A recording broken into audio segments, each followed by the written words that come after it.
Hello there. Today I'm going to be taking a closer look at my Korbanth AS2. I actually broke this out a few weeks ago when I did my video on the Master Replicas Force Effects lightsaber from 2002, just to kind of compare the size difference between that and one that is more accurately scaled to the actual prop.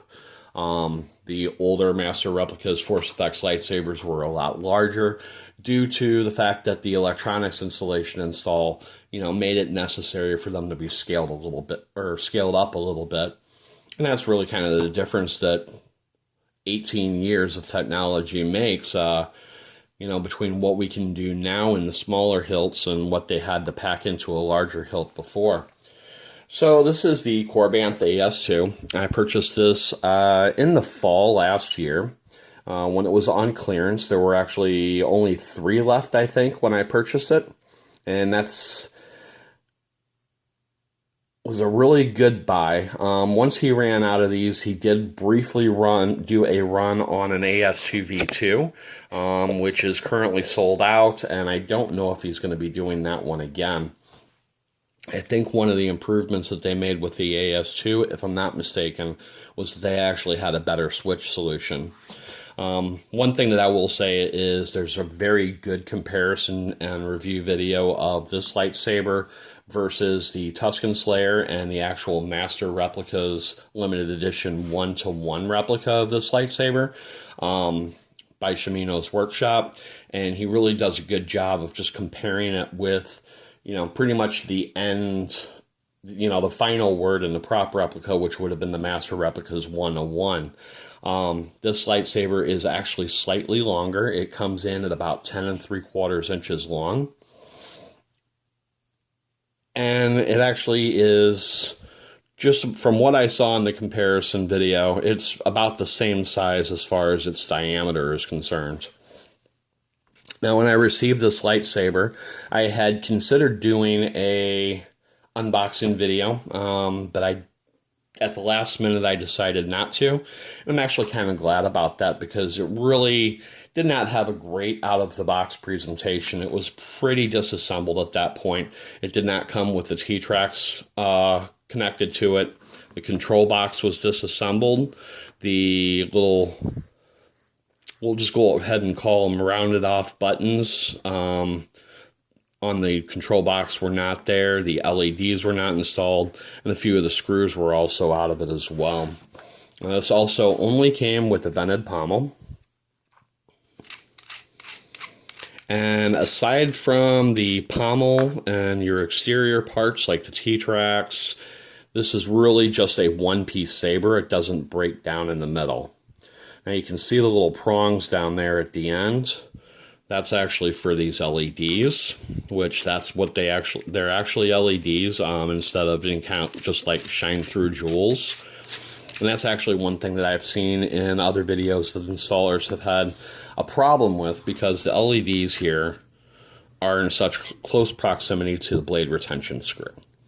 So the blade actually has to at least come down this far in order for the retention screw to hold on to it, and that can get in the way of this LEDs. Now, many of the other installed videos that I've seen, they've come up with solutions like clipping off the legs for the LEDs and then just using them as shine through, and then having an accent LED attached to the chassis that would then shine through the clear red, diffused red and diffused green plastic from these LEDs.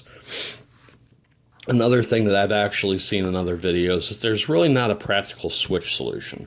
Other installers have come up with solutions for that, where the actual momentary switches are built into the chassis, and essentially you just have your plunger that goes down and hits those, where you have to have the chassis lined up perfectly. Now, visually, I think this is a really great saber. It's definitely a display-worthy piece. One where if I didn't really have anything to compare it to or see other videos, I would almost mistake it for it being a Master Replicas, with the exception of it having the vented pommel and, of course, no blade plug included with it. One of the reasons why I've held off so long on doing a review on this lightsaber is that I've been deliberating for a long time on whether or not I want to install or get this installed by someone else. And I think I finally made my decision that I'm just not going to bother with it.